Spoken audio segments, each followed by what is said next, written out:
or if you guys are watching this video after I go live, welcome to the video. As a child, the house made me uncomfortable in a way I couldn't put into words.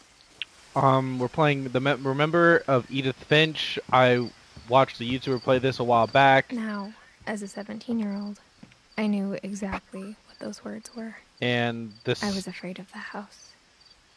This game is very different from the regular games I've played. It's a little sad. It's about the memory of the Finches. It's very sad. It's a very sad game. Just so you guys know that you guys are gonna have to deal I with hoped the it. key might unlock the front door. It didn't. So, Looking in, I felt like the house itself had been waiting for me. it's a very short gameplay, but it's gonna be very good with memories of the game. So, if you guys would like to comment another game you want me to play, I have Inscription. I have yet to start playing. I've played the game before, but I'm not that good at it. If you guys would recommend any other games that I could try, and I will start playing any games you guys Crawling recommend through in the the doggy comment door used to be section. a lot easier when I was 11. Alright, so let's get in the house and let's start this thing up. The power had been turned off the night we left. Okay, so there's For no the power. first time in years, I felt like I was home. There's The table was still erect Edie. from the night we left. This is very, very sad. My mom was the only one of us who could imagine Great-Grandma Edie living in a nursing home.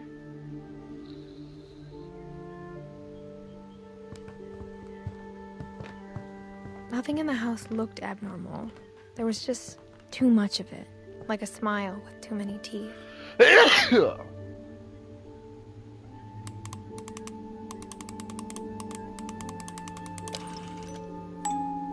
Great-Grandpa Sven built a music box for Barbara, along with the rest of the house.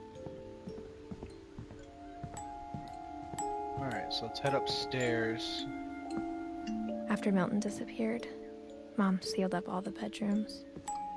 Then Edie retaliated and drilled peepholes. So this is Sven and Edie's, Calvin and Sam's, and then I think Molly's room is right over there. And then this is the little brother's room. This guy's one ugly motherfucker, but here's this I spent a room. lot of time playing in Great Uncle Walter's room. Lewis told me there were secret passages, but I never believed him. I think that key goes in there. Let's open this up. Turns out, my mom was really good at keeping secrets. Now it was time to find out what my mom had been afraid of. Let's get in here. Reading this, maybe it sounds like I had a plan, but I had no idea what was behind that door. Here's Molly's room. Here's the little sister. Just like I had no idea where all this was gonna lead.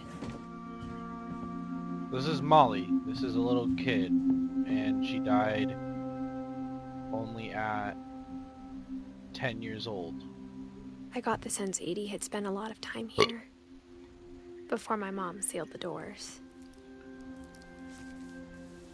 December 13th, 1947. Dear Diary, I'll be gone soon, but I wanted to tell somebody about what's gonna happen. It started when Mom sent me to bed without dinner. I woke up and I was starving, so I looked around for something to eat. The gerbil food was dry, but I didn't mind it.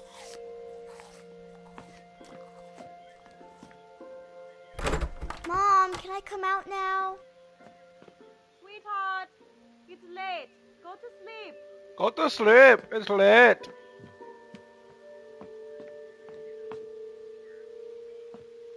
I thought about eating Christopher, but I held back. It's Christopher.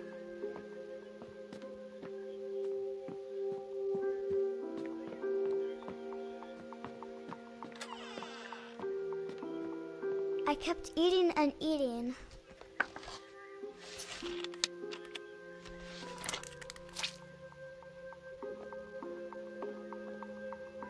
I ate a lot of things that night.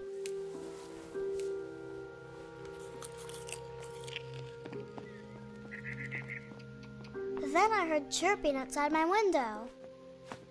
It was a barn swallow going back to her nest. I reached out for her.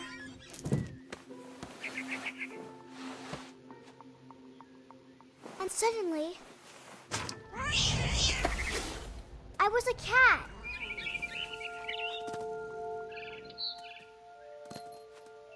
I tried to be quiet, but the bird was really scared.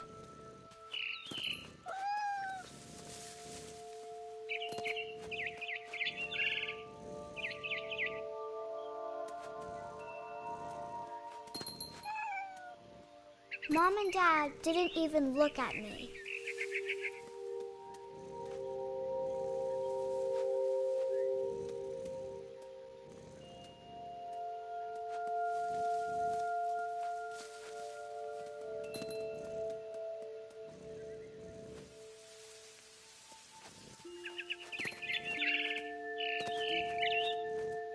I jumped and I almost got her. I could tell she was getting really tired. Now I was up in the big tree. I promised Dad I wouldn't climb it anymore. All I cared about was eating that mama bird. I gobbled her up. And suddenly, I was an owl. First, all I heard was the wind. Then I heard little teeth nibbling in the grass.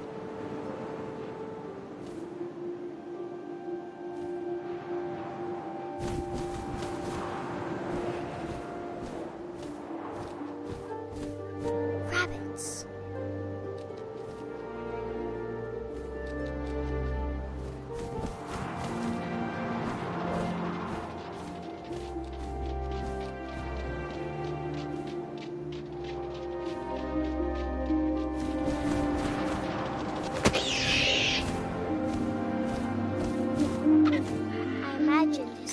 Looking up and seeing mine through my talons. I swallowed him up, and I didn't chew one bit. Then I flew off to find something bigger.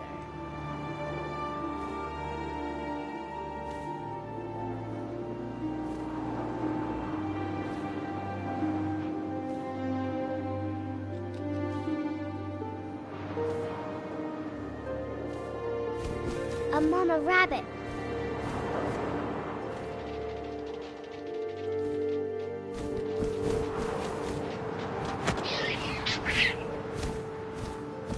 She was almost too big to carry. I started choking, but I couldn't stop eating. And suddenly, I was a shark.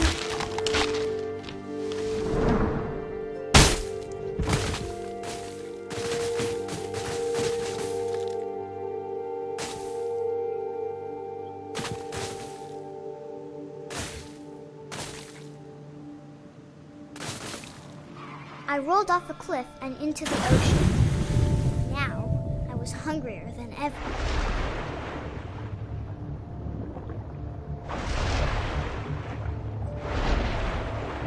I wanted fat, juicy seals.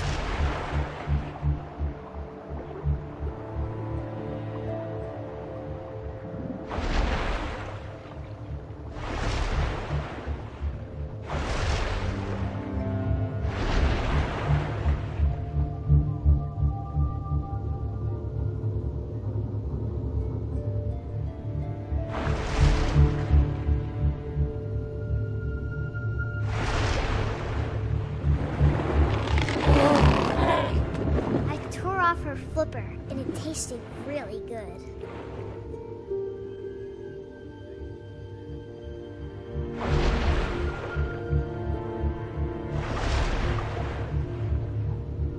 I grabbed on tight, but I was so hungry, I jumped out of the water. When I opened my eyes, everything had changed.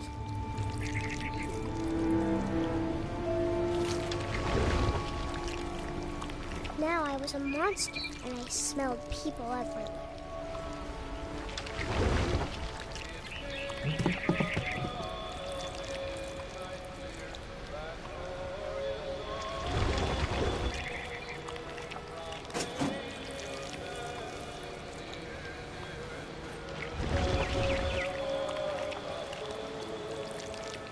I was big, but I moved real quiet.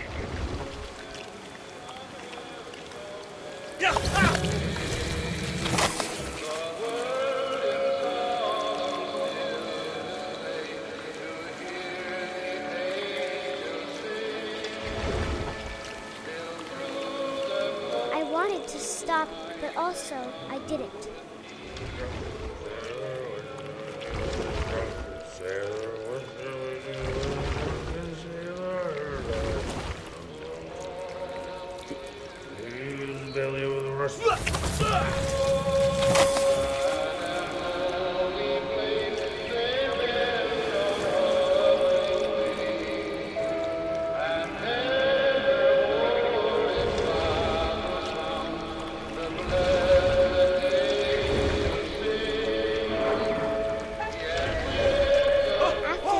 Passenger, I was still hungry. And across the water, I smelled something new. Something I had to have, so I swam towards it.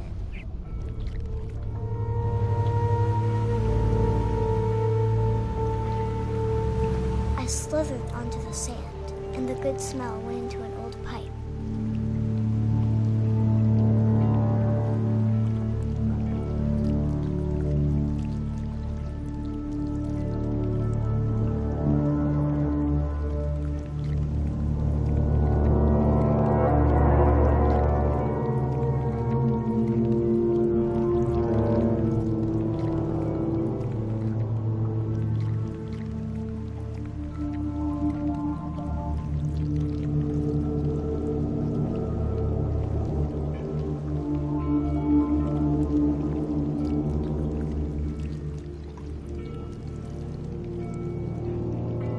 Closer and closer.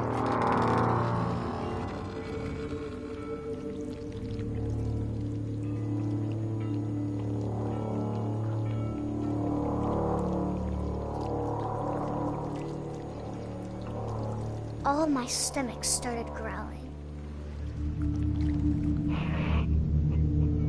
And suddenly, I was me again. I held my breath for a long time, but I couldn't hear anything. It's waiting for me to fall asleep. But it's not going to wait much longer. It needs to be, and we both know I will be delicious.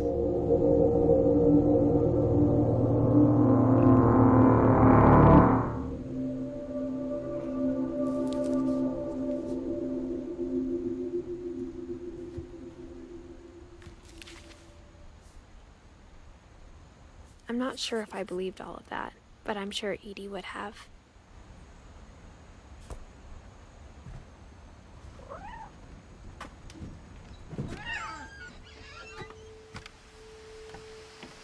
This will be obvious later, but my mom never told me any of these stories. Edie would have, but Mom didn't like bringing up the past. Though, when we adopted a stray kitten, she was the one who named it Molly. I spent a lot of time in Great-Grandma Edie's room. Her room was like a museum. For 500 years, the Finches have been famous. Odin Finch buries the latest victims of the family curse, his wife Ingeborg and their newborn son. On January 7th, 1937, he set sail with his family and his house, hoping to leave the curse behind. But 40-foot waves off the coast of Washington send the house and Odin to the bottom of the sea. Odin's daughter Edie, with husband Sven and baby Molly, step ashore on their new home, Orcas Island. Odin Finch is the first to be buried in the new family cemetery. His daughter Edie is already dreaming of a new Finch house.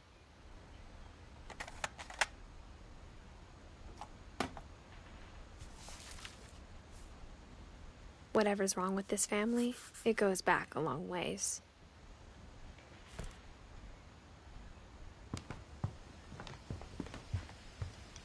When Edie told people Sven was killed by a dragon, She could also have said he was building a dragon-shaped slide that collapsed. She could have, but she didn't. Even in her 90s, sometimes Edie seemed a lot younger than my mother. The only trace Grandpa Sam's first wife, Kay, left on the house was the pink bathroom.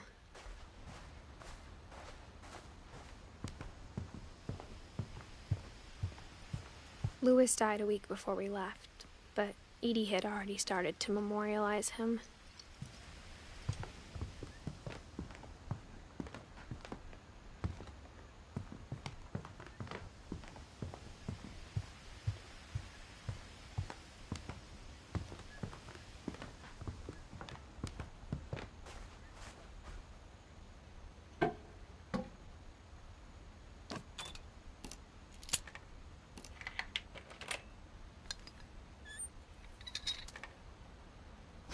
There's a secret in this bathroom. It's in the last place you would look. It isn't in the cupboard. It's hidden in this book.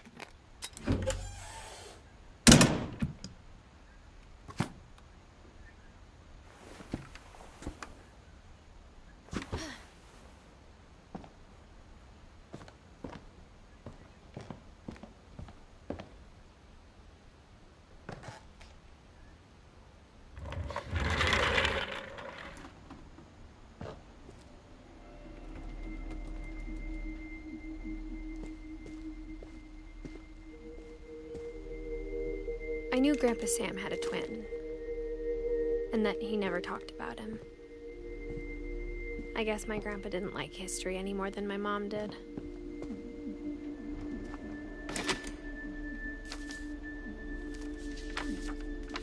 How I Want to Remember My Brother by Sam Fitch. The thing I remember is that when he made up his mind, that was it.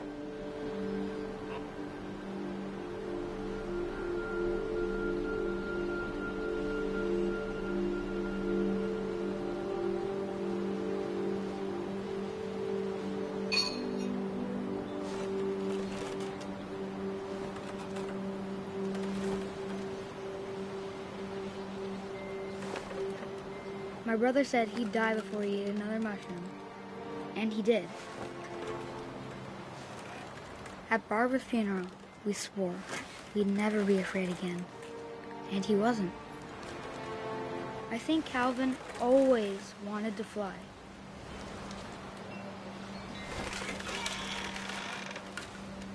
Sam! Calvin! Dinner's ready! Coming! But that day, he finally made up his mind to do it. I told him going around was impossible. Maybe if I hadn't said that.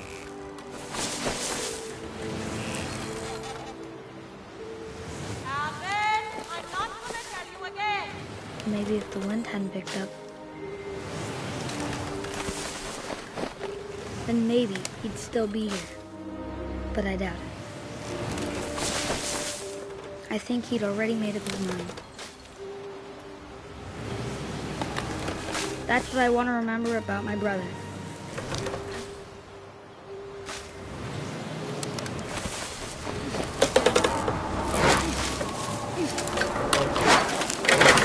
The day he made up his mind to fly.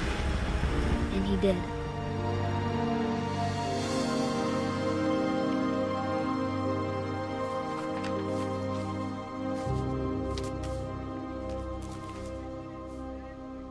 Calvin's story felt strangely familiar. When I was younger, I remember trying to do the exact same thing.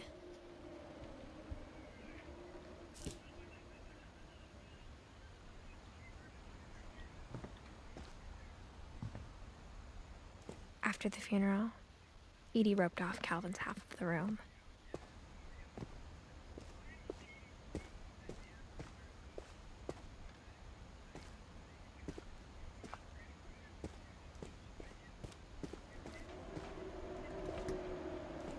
Mom said Grandpa Sam enlisted at 18 and never set foot in the room again.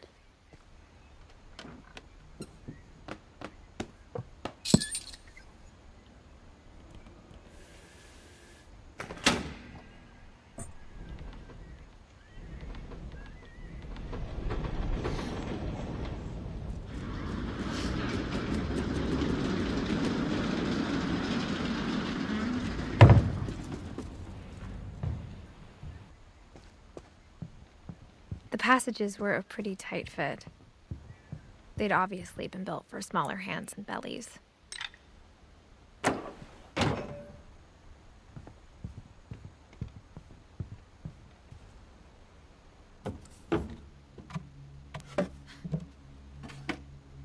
Growing up, I always thought of Barbara as a child star.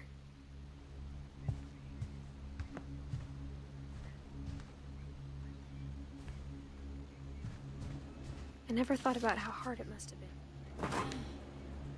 Of all the stories people wrote about Barbara's death, I'm surprised Edie saved this one.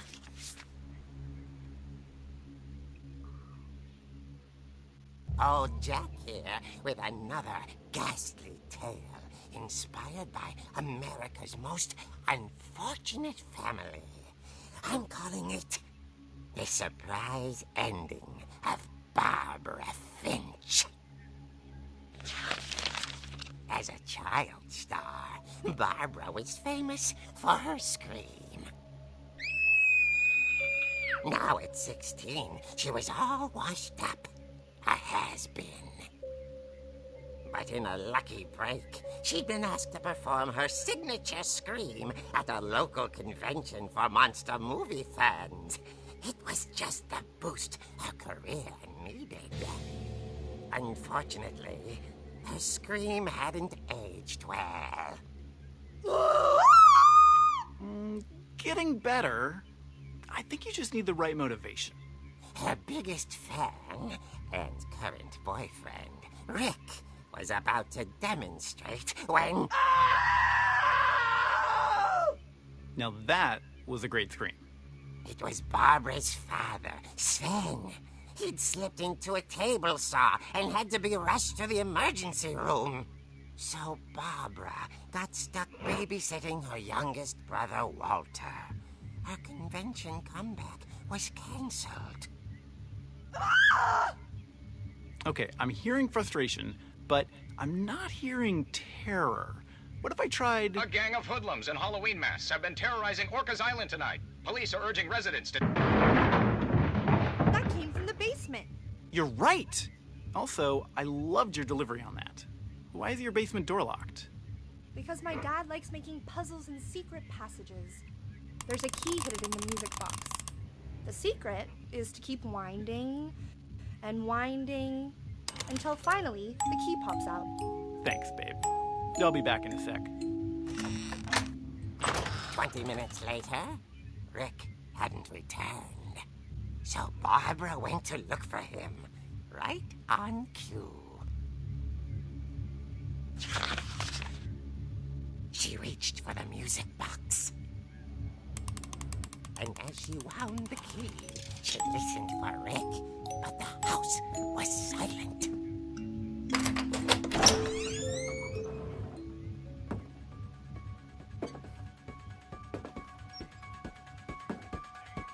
She found Rick's crutch and imagined the worst.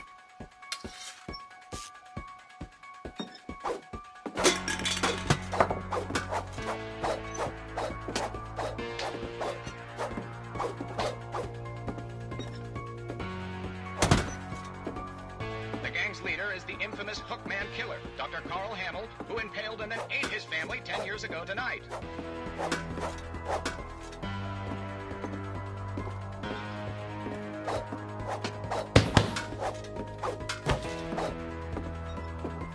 The old fridge rattled and grew still.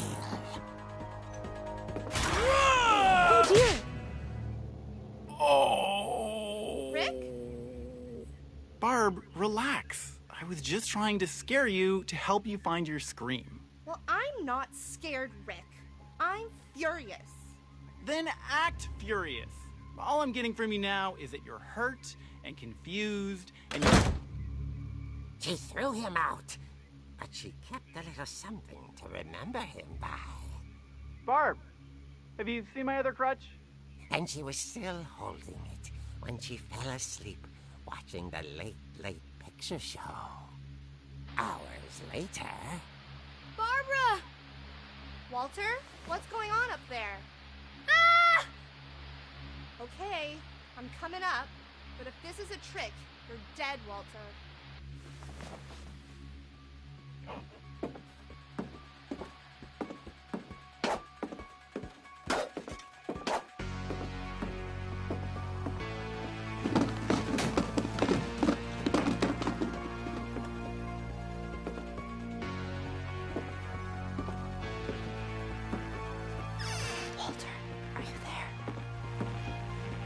Walter had vanished, but his bedside radio was still on. Orcas Island police describe the man as 6 feet tall, with a steel hook for a hand. Residents are urged to lock all doors and windows and notify the police of any suspicious activity. Barbara turned, saw the hook man, and was speechless. He was quite smashing. And he was. He couldn't get enough of Barbara. Okay, Barbara, there's gotta be another... That night, she played her part beautifully.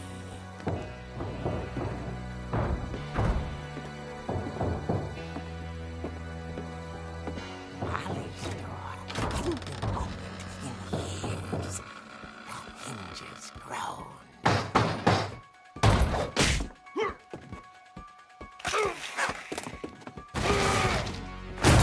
He wasn't moving, but she sensed the story might not be over yet.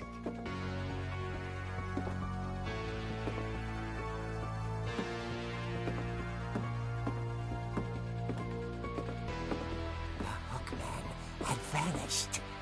She listened for his breathing, but all she heard was...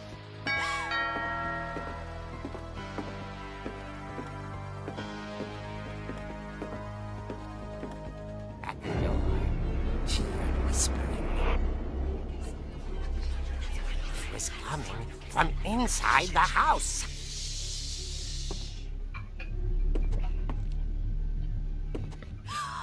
Oh, dear.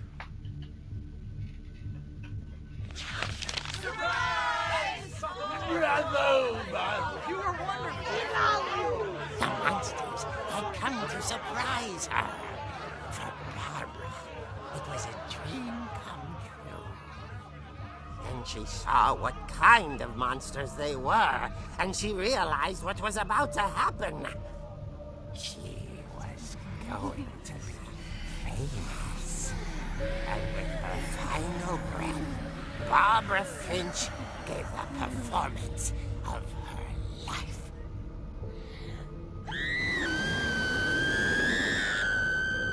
I wasn't there myself, but I hear Barbara was magnificent.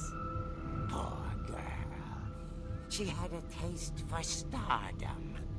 But unfortunately, so did her fans. Of course, the police blamed it all on poor Rick, who disappeared the same night. And little Walter? Hiding under his bed the whole time. He took it all pretty hard, but that's another story. As for Barbara, tucked inside the music box is all they ever found of her. Her ear. Now that's what I call a real eerie tale.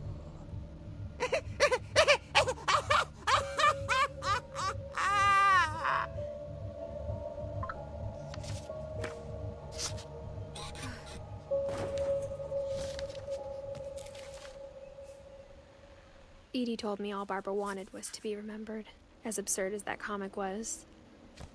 Maybe what Edie saw was a happy ending.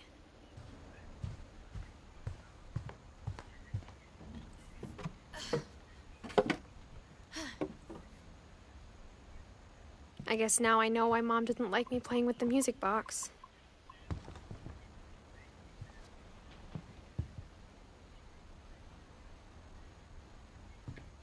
Whenever people ask me about my family, the first thing they always want to know about is Barbara.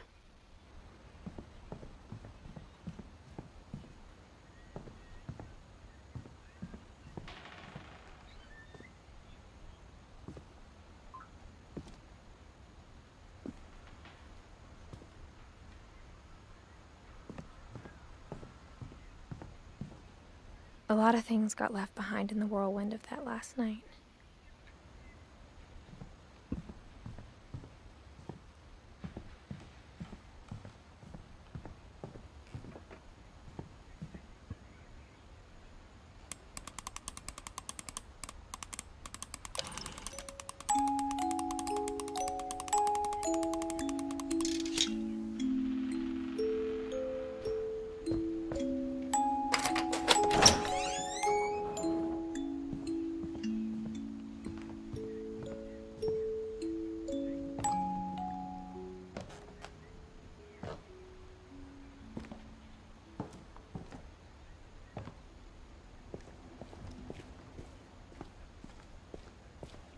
Mom said the basement was off limits, unless I wanted another tetanus shot.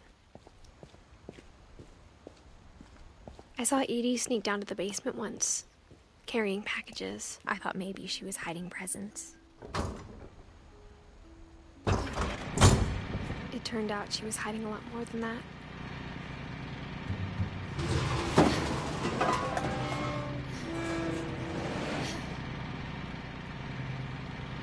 I remember asking Mom once about where Walter had gone.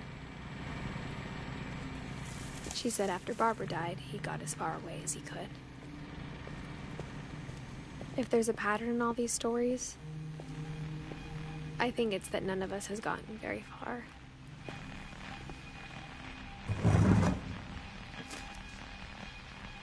Goodbye, everyone. I can't believe I've been down here for 30 years.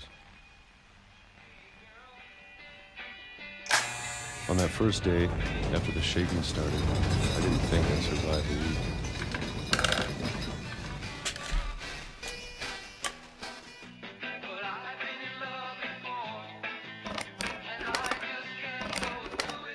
But after a few days, I settled into a routine. That's what kept me sane. Having a schedule, living for today. I always expected to be dead tomorrow. But if you wait long enough, you get used to anything.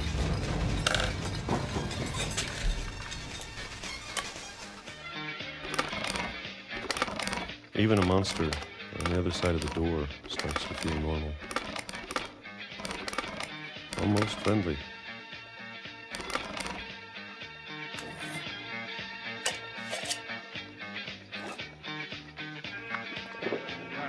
And then one day, everything just stopped. Whatever that thing was, it was gone. Maybe it got tired of waiting. Or maybe I just got tired of being afraid.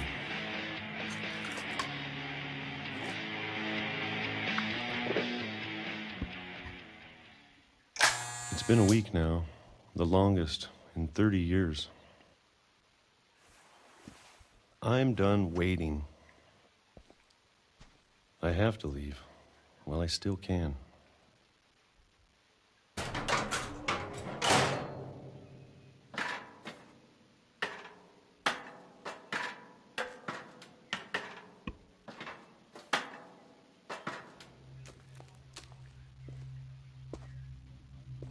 I know it's out there somewhere. Whatever killed Barbara and Molly and Calvin. Maybe this is all a mistake. But I need to stop living the same day, even if it kills me.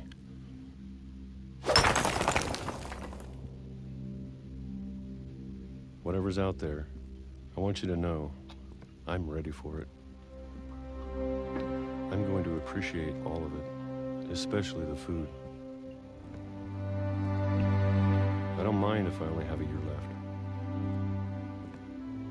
or a month, or a single week. I'd be happy with one more day. I can already imagine the sun on my face.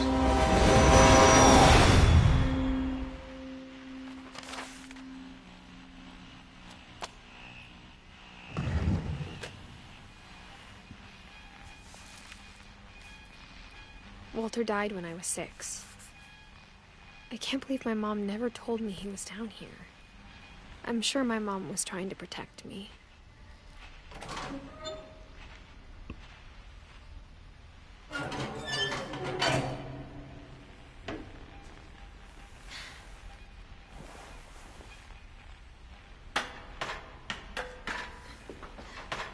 Maybe she was afraid I'd end up like Walter. But if she never told me about an uncle under the house, I can only imagine what else she was hiding. I don't want to make the same mistakes she made, trying to bury something that's still alive. Now that there's only one of us left, or maybe 2, I thought it was time I heard the stories for myself and found out what happened to everyone else. But now I'm worried the stories themselves might be the problem. Maybe we believed so much in a family curse, we made it real.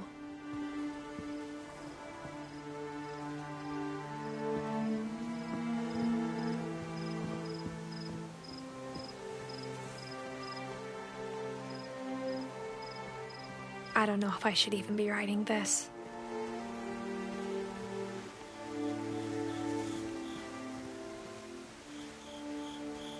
Maybe it'd be better if all this just died with me.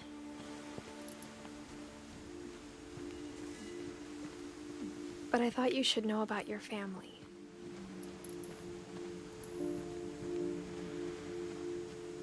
And the history you're a part of.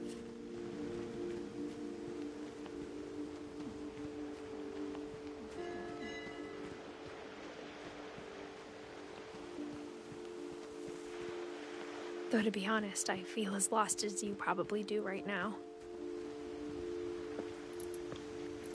I think the people in these stories believed them, for what that's worth.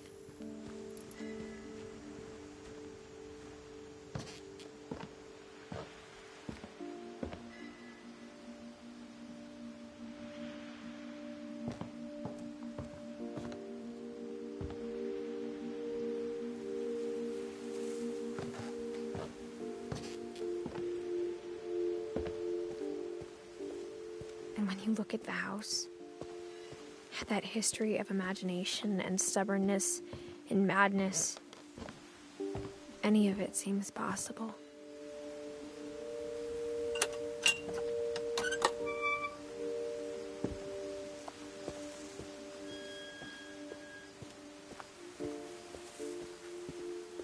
I think we've been surrounded by death for so long, we've just gotten used to it.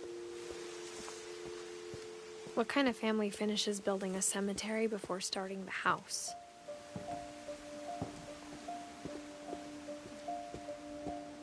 It's embarrassing for me to admit this, but the pet cemetery made me more uncomfortable than the human one. 3 of the gerbils were mine, and 2 had been my fault.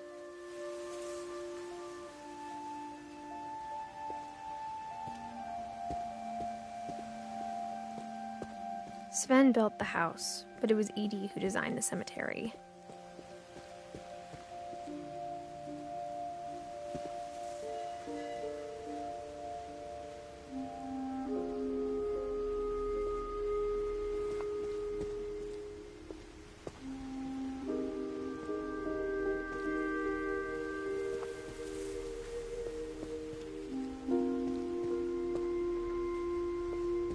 I'm sure Odin's monument had been Edie's idea.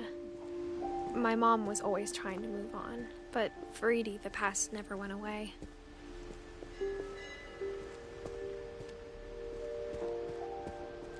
She could see it poking out of the water at low tide.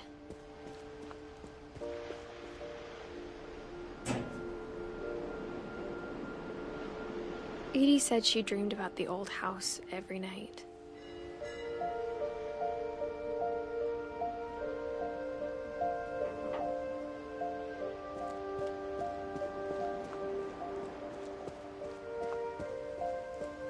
Edie's side was always easier for me to understand.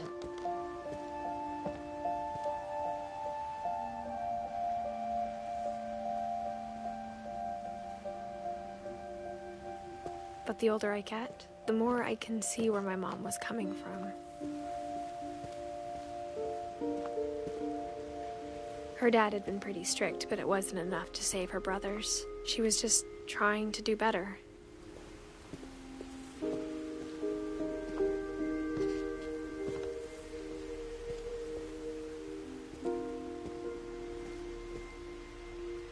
She lost 2 of her brothers, just like I did. I get why she tried so hard to protect us. We never found Milton's body, so my mom insisted we were putting up a monument, not a tombstone.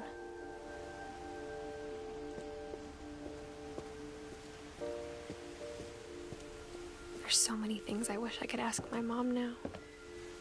Part of me thinks this is what she wanted all along. For me to come back someday and find everything out for myself.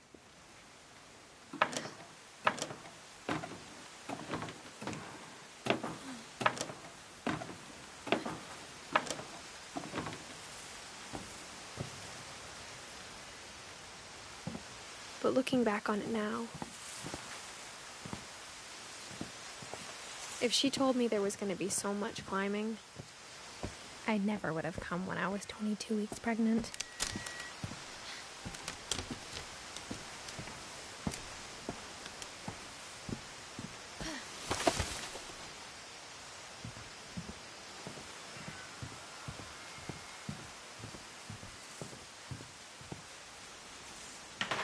I never met Grandpa Sam, but I think he and my mom had a lot in common.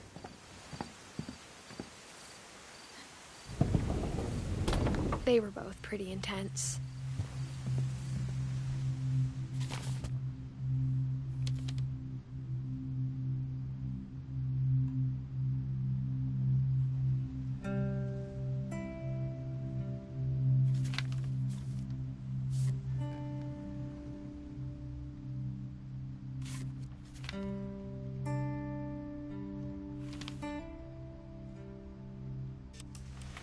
Dawn, I promise, you'll never forget this weekend. Perfect. It's gonna rain the whole weekend, isn't it?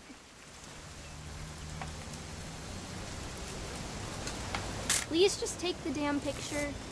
Hey, language. I will never forget this weekend. Okay, got it. I'm gonna take some pictures, okay? Just be careful. That camera's older than you are.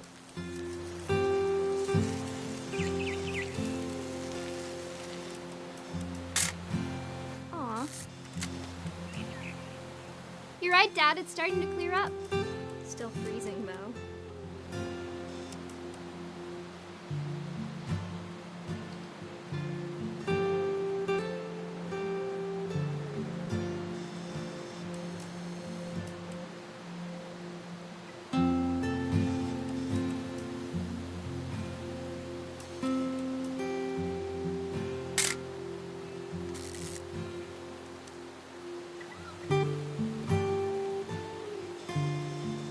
Should not have drunk all that coffee. Hey! That's a keeper. Hold still while I take a picture of you. I'm just saying, I'm not always gonna be here, Dawn. You'll need to remember this stuff, if you want to survive. I'll be fine, Dad. You know who else thought he was gonna be fine? Some guy who died. Dawn, I'm being serious. I know, Dad. You're always serious. Doesn't being out here make you want to chill out? Well, to tell you the truth, I haven't been out here in 20 years. Dawn, don't you think you could find something more interesting to photograph?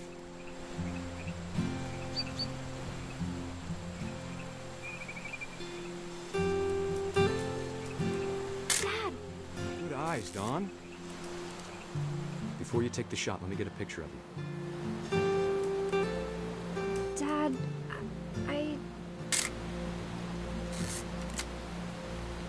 Let me get behind you. Do I have to do this? Dawn, you don't have to do anything. But if you want to survive, you'll need to be strong.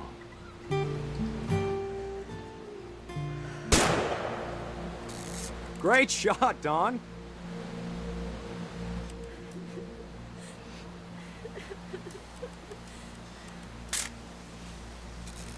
I'm proud of you, Dawn. Always remember that, okay?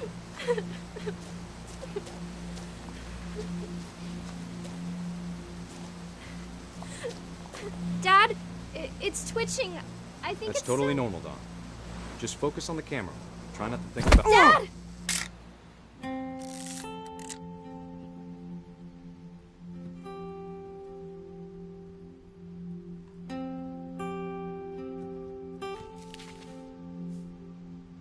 Of all these stories, that's the one I wish most that my mom had told me.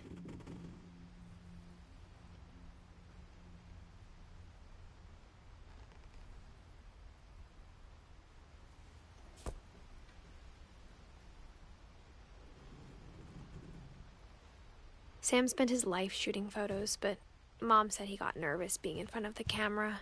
I guess we're all afraid of something.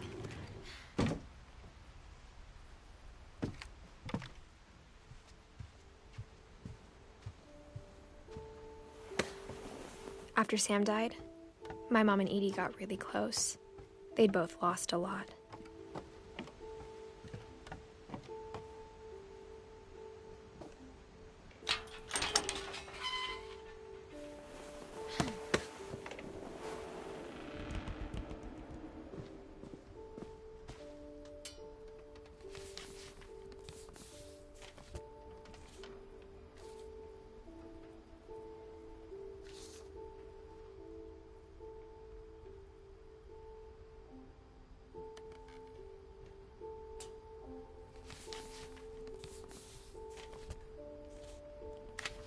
Dear Kay, do you remember the way Gregory used to laugh when he thought he was alone?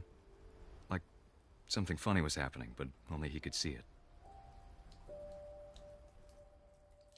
I think he saw things the rest of us don't.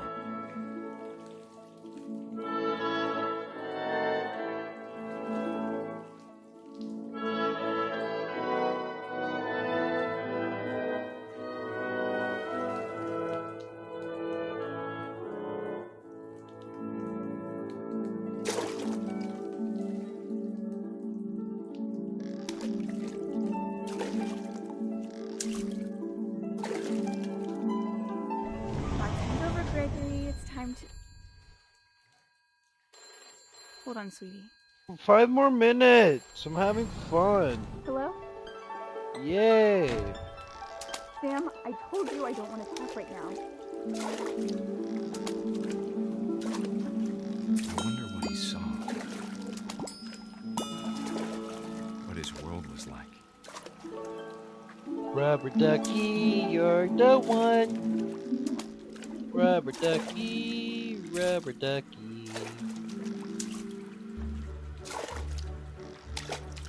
He reminded me so much of Calvin. Yeah! Lost in his imagination. Whatever it was, he saw.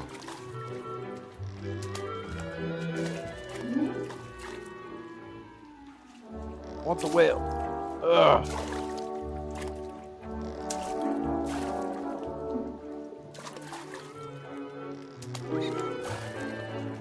It sure made him happy.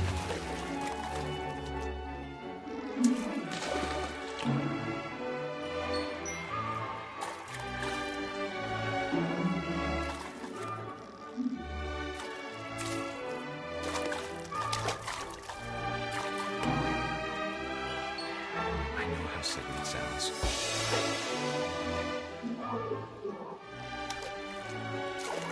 But I worried about a baby being too happy. I feel him slipping away. Sorry about that, Gregory. I know you did everything you could. Maybe if I hadn't called that night. Damn it.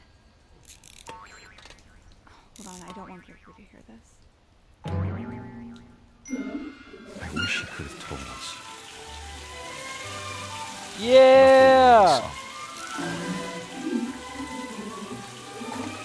More duckies! There's so much I don't understand about Gregory. About everything.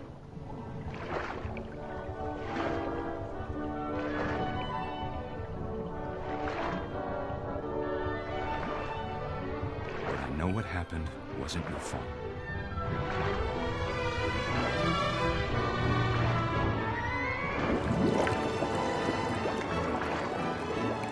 I'm sure he's happy.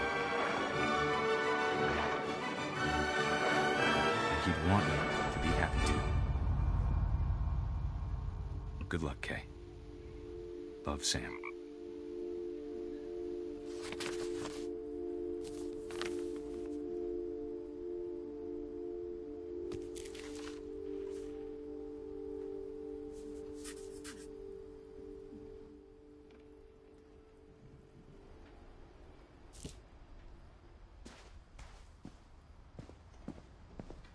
I can't imagine my mom ever writing poetry, and yet... A poem for Gus, who always said the wedding was a bad idea. Our father never hit us kids, at least not very hard, before the day my brother said with teenage disregard that he'd be dead before he'd see a wedding in our yard.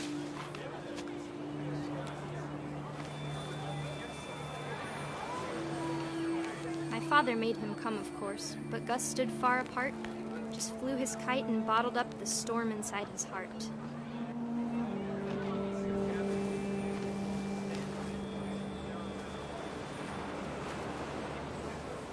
I tried to talk him out of it, but though he'd never met her, "We don't need a stepmom," were the words that I now pronounce you husband and wife.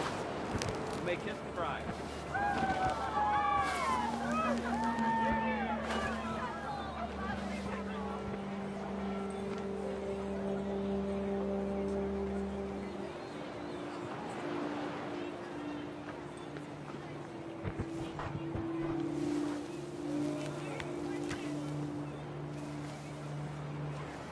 When the time for photos came, Dad ordered him to come here.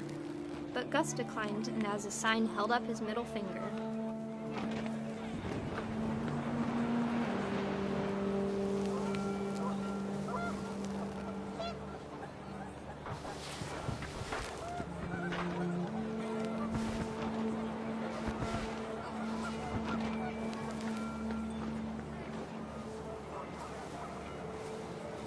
The wind picked up, and panicked geese appeared and quickly went. But all the humans did that day was go inside the tent.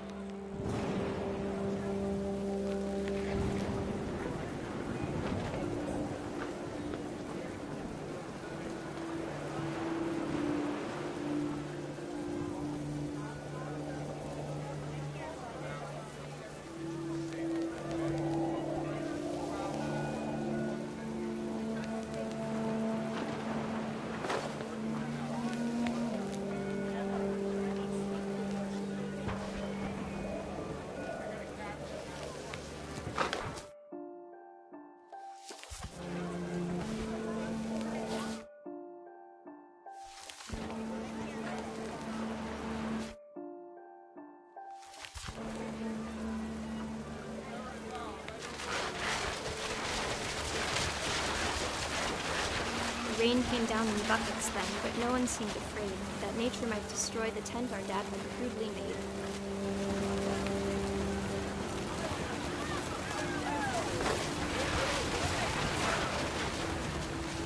The thunder sounded much too close and full of angry power.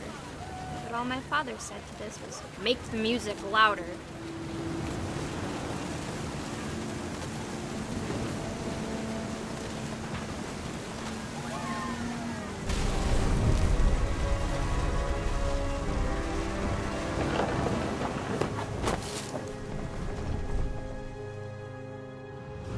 I wish that I could truly say I thought about you on that day.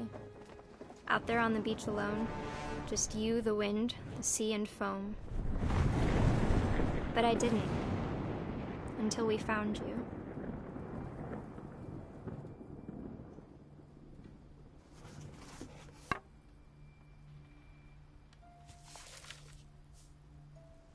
She never talked about him, but Mom told me once if I was a boy, they were going to name me Gus.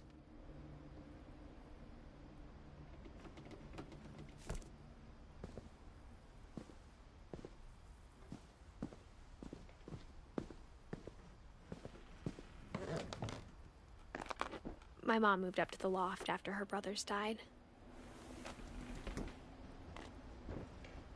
At the time, it was as far away as she could get.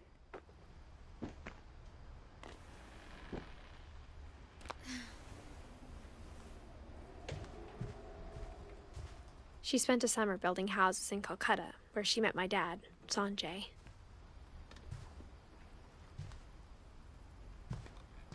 Religion was another thing my mom never talked about, but I think it helped her a lot after her dad died.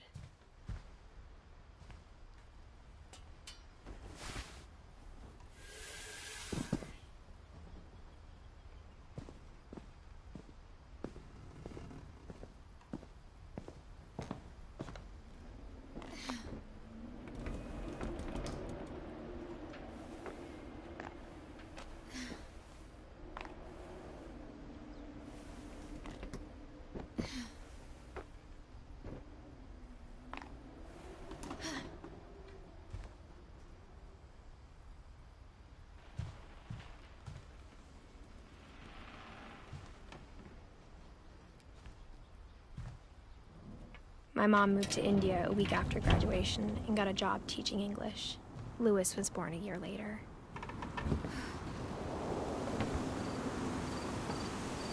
When my dad died, I don't think Mom knew where else to go.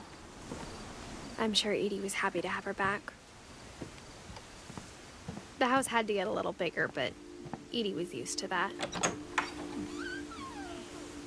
And for a while, things were good. Almost normal. But it didn't last. The beginning of the end was Milton's 10th birthday, when Edie gave him a castle.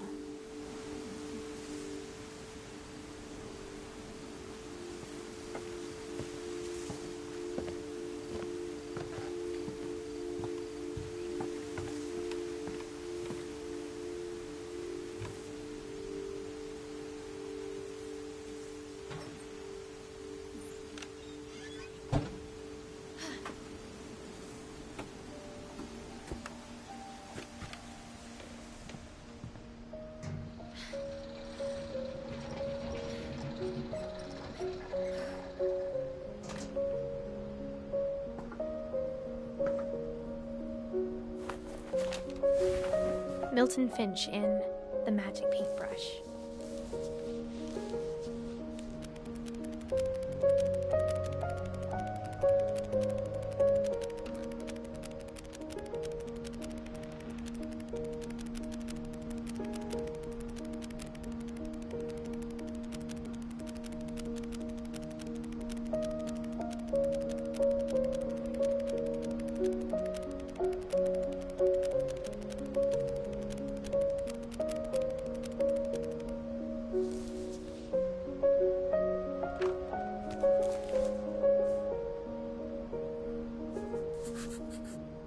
I was 4 when Milton disappeared.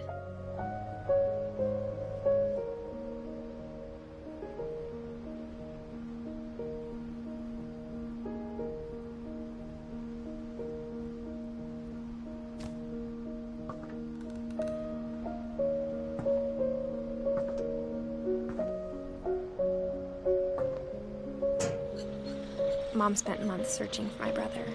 Then she sealed the doors.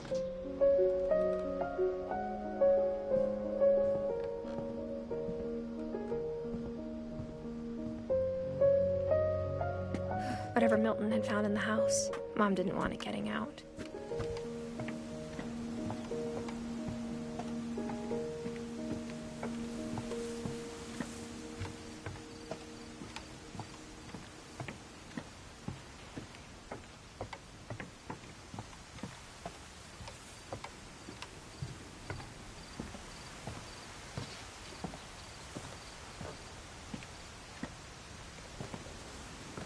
Mom definitely blamed Edie, but I think Louis blamed himself. After he graduated, he just spent more and more time in his room. until Mom got him a job at the cannery.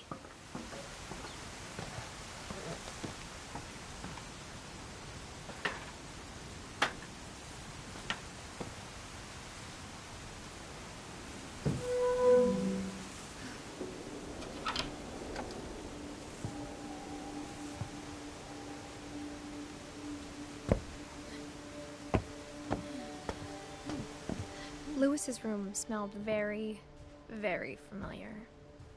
That part of him lived on.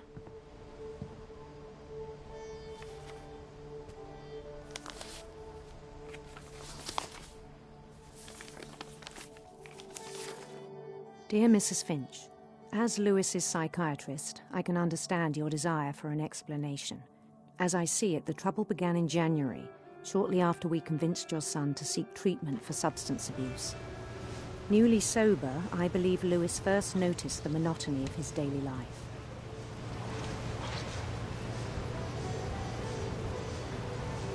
He kept working at the cannery.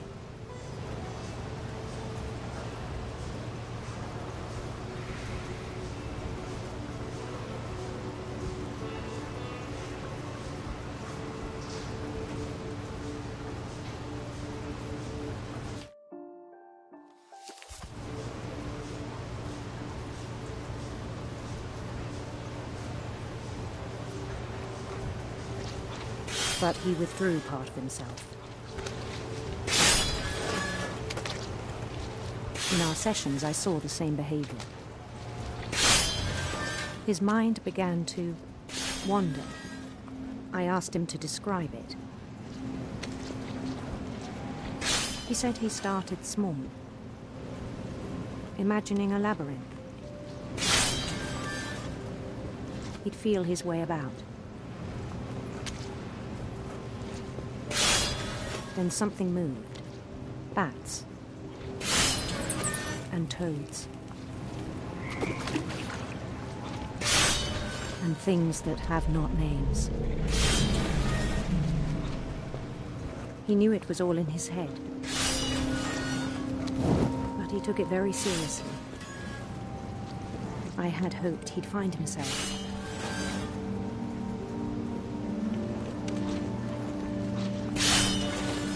But he found something more.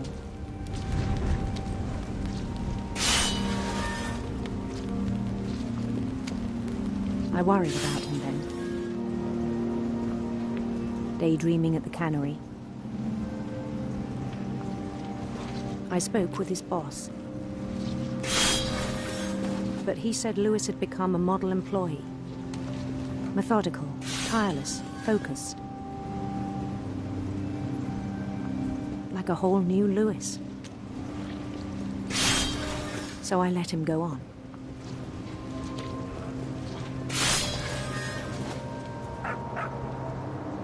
I even encouraged him.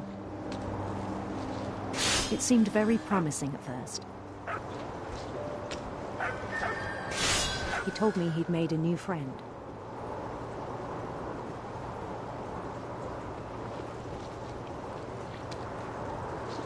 On the edge of a city he named Lewis Topia. He built the city up slowly, brick by brick. Then he made musicians.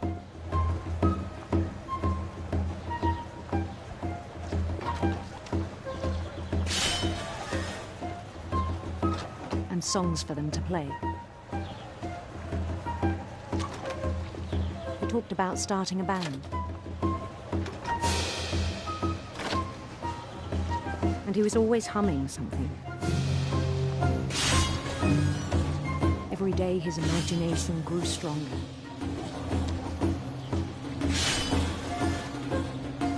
He no longer spoke at the cannery.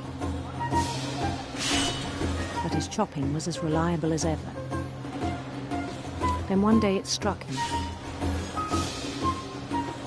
that all the cheering crowds, even the stones under his feet, were all in his imagination. So he could do whatever he wished.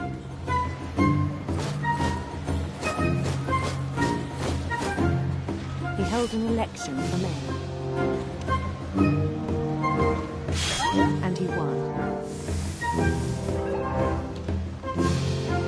They begged him to stay, but his mind was already wandering. It became a game for him.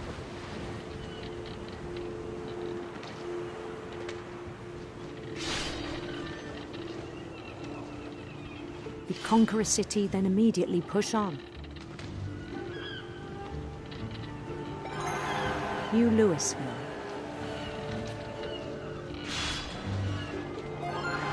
St. Louis. He started drifting away from our reality.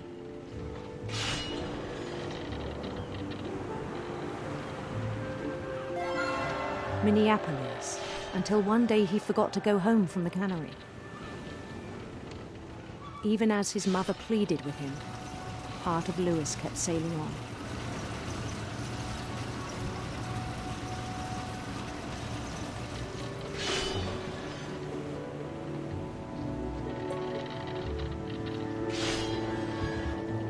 In Louisburg, he heard rumors of a handsome queen.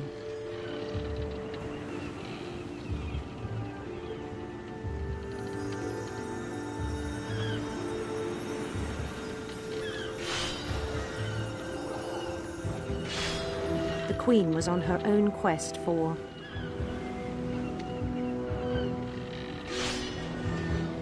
sinister serpents.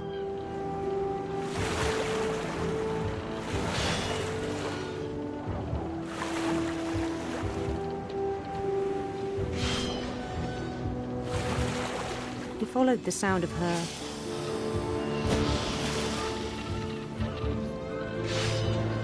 electric sitar.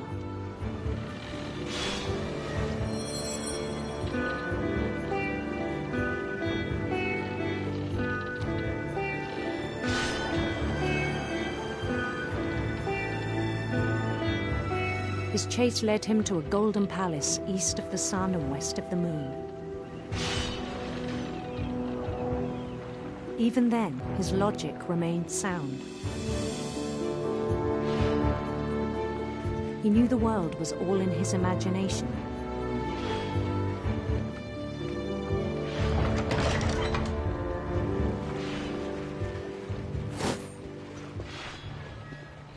But he was so proud of having created it.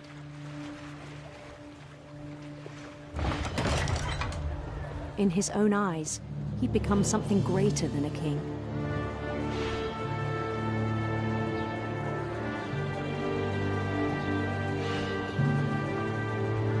For someone who'd never known success in the real world, I think it was overwhelming.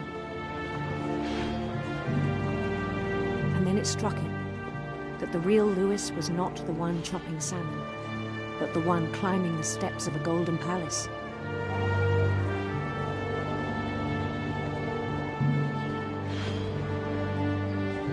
My imagination is as real as my body, he told me. It was hard to argue with him.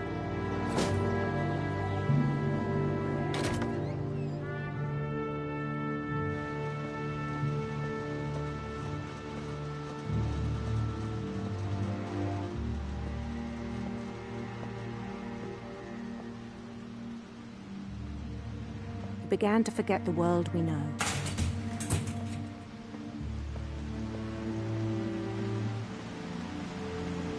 I think it pained him to remember Louis, the cannery worker.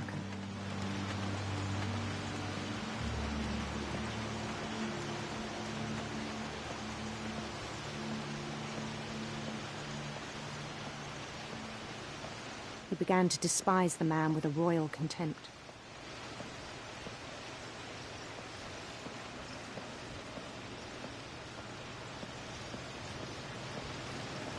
I still thought I could save him.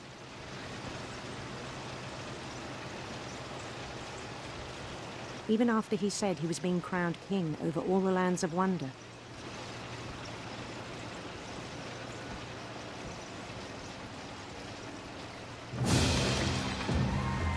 The palace would be packed with his companions.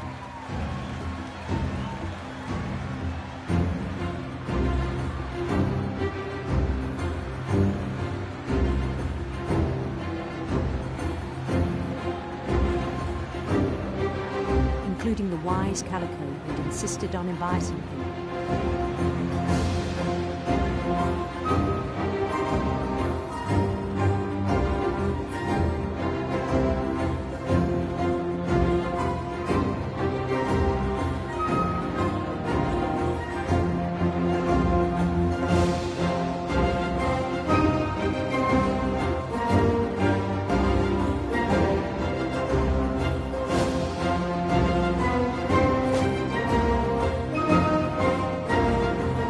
His queen waited, holding his crown.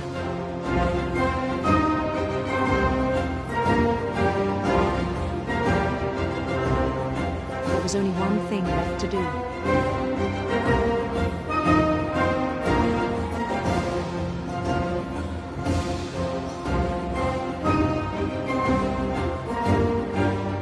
Bend down his head.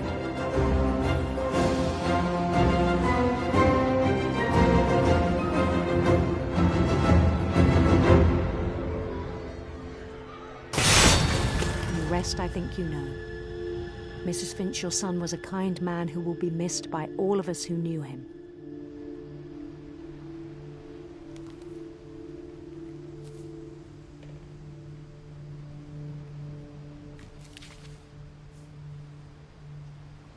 My brother was really cool. I wish you could have met him.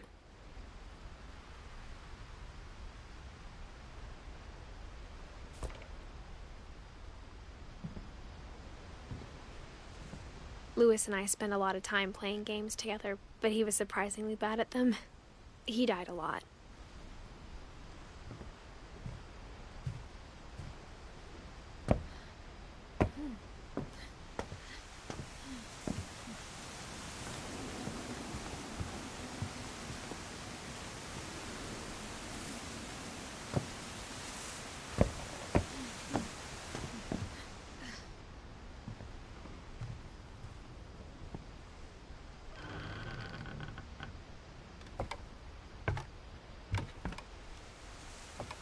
On the way back from Lewis's funeral, my mom told me to start packing. She waited until the day before we left to tell Edie. I'm not sure if she wanted to make it easier or harder. I wish we'd stayed.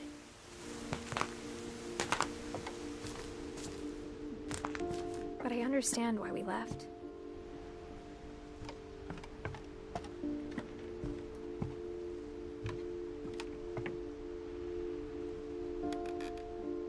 My mom ended up leaving everything behind.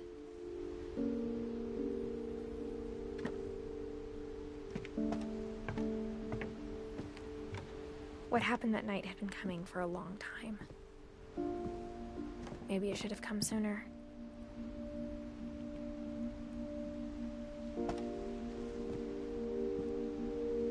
But it had to end one way or another. All that's left now is to tell you about that last night.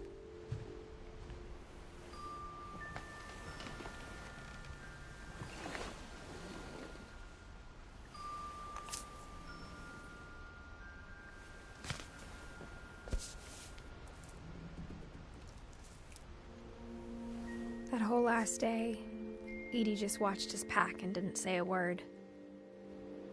Until supper, when she raised her glass and said, "To our final night together, and all our final nights apart." Grandma, you know what I said about alcohol. Some of your medications are very Edith, specific. I left a present for you in the hallway. Why don't you go open it? The grown-ups have to argue now. I'm sorry, you're right. We're all leaving tomorrow. Let's just enjoy our last... I'm not leaving. Edith, you're excused.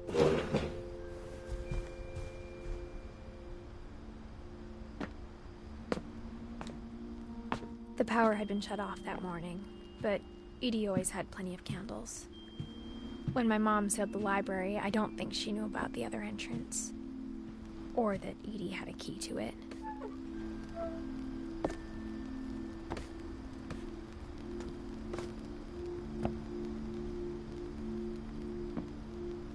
That thing you're afraid of isn't going to end when you leave the house. Edith! Edith has a right to know these stories. My children are dead because of your stories. I think it's best if Edith and I leave tonight. We'll have the nursing home send a van for you in the morning. Okay? Dear Edith, there's so many stories I wish I could tell you, but there's only time for one. This is about what happened on the night you were born. That night, the tide went way, way out. It was the first and last time I ever saw the old house aground. There'd been an earthquake out in the middle of the ocean. They called it the lowest tide in 1,000 years. God, it smelled awful. You know, I've seen that house every day of my life.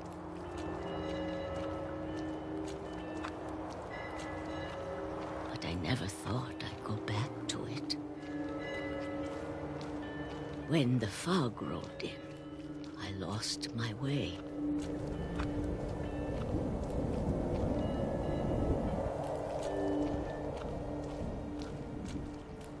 I got turned around.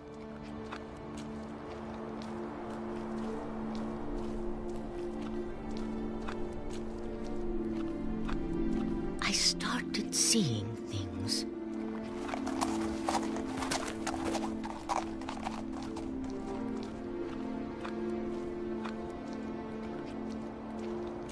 Things I'd forgotten had ever existed.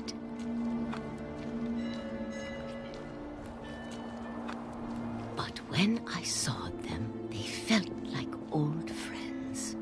That night, a lot of things came back to me. Or maybe I came back to them.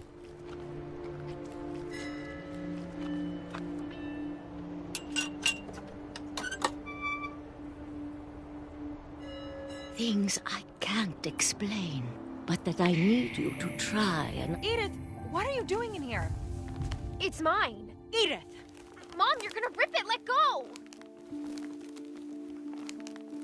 I kicked and screamed, but Mom dragged me to the car. I never saw Great-Grandma Edie again. The next morning, the van came to pick her up, but she was already gone. After that, we moved around a lot.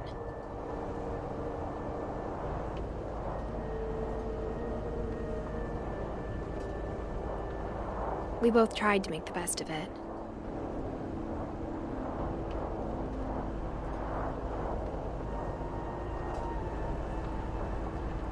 A few years went by.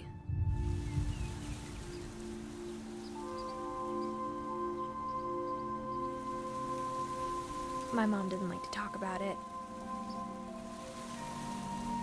But she started getting sick a lot.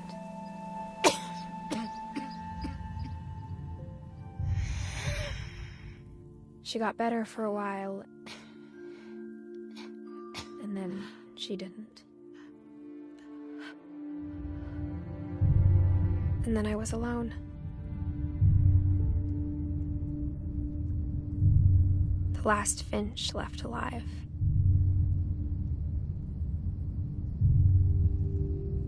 Until I found out about you.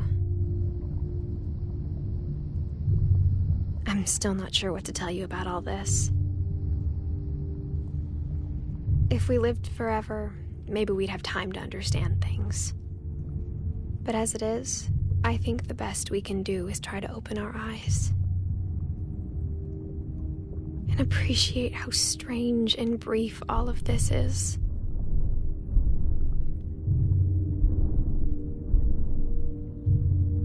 This journal was supposed to be for you. But now I hope you'll never see it.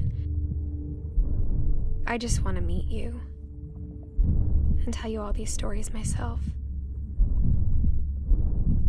But I guess if you're reading this now,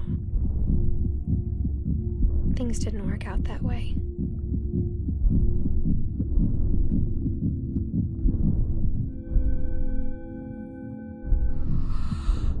This is where your story begins. I'm sorry I won't be there to see it. It's a lot to ask, but I don't want you to be sad that I'm gone. I want you to be amazed that any of us ever had a chance to be here at all. Good luck.